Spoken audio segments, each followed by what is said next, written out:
Welcome back sa aking channel mga pit. Sundan natin ang kwento ni Ana, isang dalaga na napunta sa isang juvenile correctional facility, matapos niyang ipagtanggol ang sarili laban sa isang mapanganib na sitwasyon sa kamay mismo ng kanyang sariling ama-amahan. Sa halip na makahanap ng proteksyon, mas marami pa siyang haharapin na pagsubok sa loob ng kulungan, mula sa karahasan, manipulasyon at droga, hanggang sa pang-aabuso ng mga taong dapat sana ay nangangalaga sa kanya. Ito ang Jailbait, isang pelikulang inilabas noong 2014, kaya mga pit, simulan na natin. Sa umpisa ng pelikula, makikitang nagpa-practice ng cello sa kanyang kwarto ang bida na si Ana. Biglang pumasok ang kanyang stepfather na nakainom ng alak at may masama itong pagtatangkang ginawa. Ngunit nanlaban si Ana at buong lakas niya itong tinulak palayo.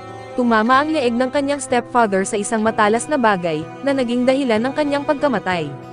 Dahil sa pagkamatay nito, inaresto si Ana ng mga pulis at dinala sa korte.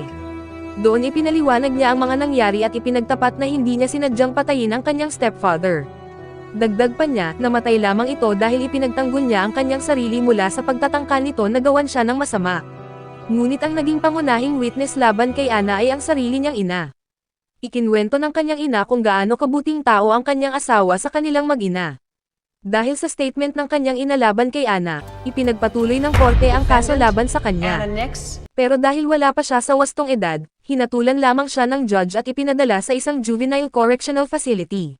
Dito niya nakilala ang warden ng bilangguan na si Frank, ang pepeste sa kanyang buhay. Ipinakilala siya sa mga preso at pagkatapos ay dinala sa kanyang selda.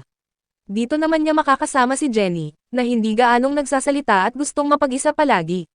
Ngunit nakaramdam ito ng paghanga kay Ana at habang natutulog si Ana, lagi niya itong pinagmamasdan. Sa sumunod na araw, ang lahat ng preso ay pinalabas upang makalanghap ng sariwang hangin. Dito naman nakilala ni Ana ang inmate na si Cody. Pinaalalahanan siya ni Cody tungkol sa mga problemang maaari niyang harapin sa loob ng kulungan kung palagi siyang mag-iisa. Kaya niyaya niya si Ana na sumali sa kanyang grupo. Pero tinanggihan ito ni Ana at minabuti niyang mag-isa kaysa makisama sa grupo ni Cody. Ngunit hindi tumigil si Cody na kumbansihin si Ana na sumali sa kanila. Kaya sa pagkakataong iyon, kasama na niya ang kanyang buong grupo upang kumbansihin si Ana na sumali kapalit ng kanilang pagkakaibigan.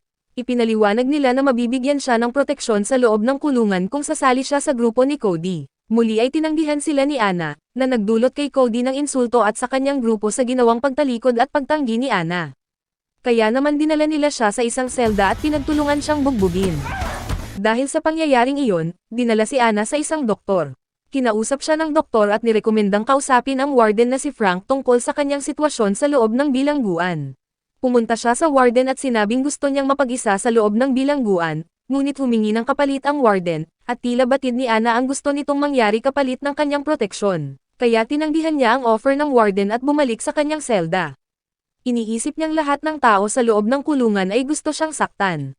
Nilapitan siya ni Jenny upang damayan sa kanyang sitwasyon at pinuri ang kanyang kagandahan, kaya doon ay naging mabilis ang mga pangyayari at nagkamabutihan silang dalawa.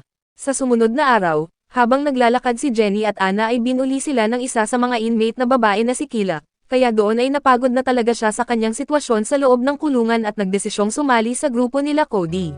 Hindi naging madali kay Ana ang desisyong sumali sa gang na unang bumugbog sa kanya, ganun pa man ay binigyan siya nito ng pagkakataon para patunayan ang kanyang sarili, kung may maganda siyang maiambag sa grupo. Kapalit ng pagsali niya sa grupo ay inutusan siya ni Cody na bugbugin si Kila na mula sa kalaban grupo, sumang-ayon si Ana at dahil sa galit, agad niyang binanatan si Kila. Pero ni-record ni Cody ang pangyayaring iyon gamit ang kanyang hidden camera, kaya kalaunan ay pinarusahan siya ni Frank at ikinulong sa solitary ng nakahubad sa loob ng 48 oras, naging miyembro siya ng gang dahil sa napagtagumpayan niya ang inutos sa kanya ni Cody. Bilang selebrasyon sa pagkakabilang ni Ana sa gang ay binigyan siya nito ng drugs. Hindi rin napigilan ni Cody ang kanyang nararamdaman kay Ana, kaya sa isang bahagi ng selda, naghalikan sila. Sa sumunod na araw ay dinalaw siya ng kanyang ina. Sinisisi niya pa rin ito sa pagkamatay ng kanyang asawa at hindi siya naniniwala sa sinasabi ng kanyang anak na pinagtangkaan siyang gahasain ng kanyang yumaong asawa. Inatake siya ni Kila habang si Ana ay nakatambay sa labas kasama ng iba pang mga inmate. Pero sa pagkakataong iyon ay mayroon na siyang mga kasama na handa siyang ipagtanggol sa sino mang mananakit sa kanya. Ipinatawag ulit siya ni Frank at bina-blackmail siya sa footage na nakuha habang nakikipaglaban sila sa loob ng kulungan. Maaari raw itong makaapekto sa kanyang sentensya kung hindi niya ibibigay ang kanyang hinihingi. Doon ay tinurukan siya ng drugs at pagkatapos ay tuluyan ng nagawa ni Frank ang kanyang nais. Kapalit ng proteksyon ni Frank, ay hindi na nagkaroon ng pagkakataong makapaghiganti si Kyle sa kanya. Naging adik si Anna sa droga na tinuturok ni Frank sa kanya at dahil din dito ay wala na siyang kinatatakutan pag siya ay nakagamit, kaya inatake niya si Kyle ng mag-isa. Dinala na naman siya ni Frank sa solitary. Naging labis na ang pagkalulong ni Anna sa pinagbabawal na gamot, at sa pagkakataong iyon ay nag-aalala na si Cody sa kanya at pinaalalahanan siya nito na ikakapahamak niya ang ganitong asal. Nang hindi siya napagbigyan ay nagtangka siyang magpakamatay sa pamamagitan ng matulis na bato, pero pinigilan siya ng mga gwardya at binalik na naman siya sa solitary. At dahil nandoon siya sa solitary, ay lalo lang siyang hindi nakagamit. Sa araw-araw na walang droga sa kanyang katawan, pakiramdam niya ay mababaliw siya sa loob. Gamit ang kapirasong tray na kanyang binasag ay nagtangka ulit siyang magpakamatay. Nailigtas ulit siya ng mga gwardya kaya dinala siya sa isang pagamutan ng mga adik. Doon nakita niya na mas marami pa palang baliw kaysa sa kanya. Kalaunan ay na-realize niya ang kanyang pagkakamali, kaya hiniling niya na makita niya ulit ang kanyang ina.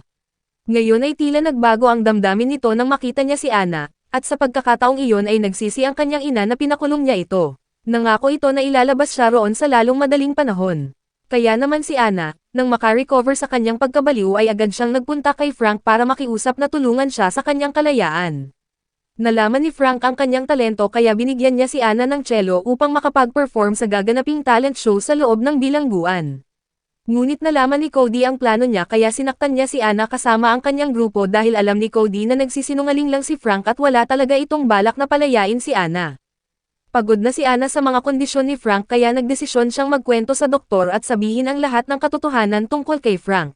Ngunit sa kasamaang palad ay nakikita ni Frank ang kanilang pag-uusap kaya pinaligpit niya ang doktor sa pamamagitan ng isang preso na kanyang inutusan.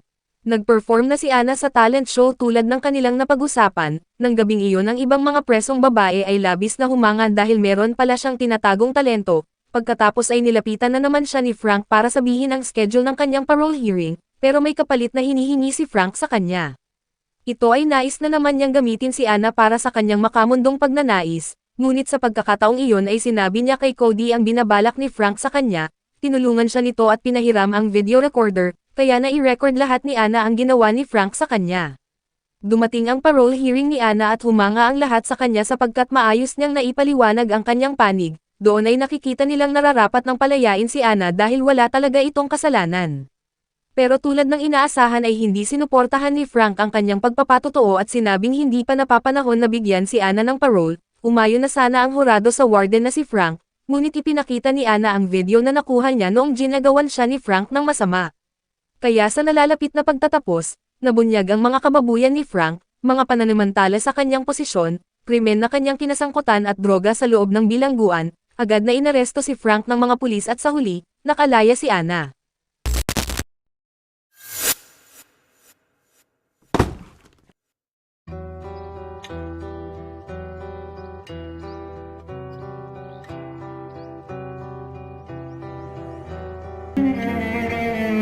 Thank you.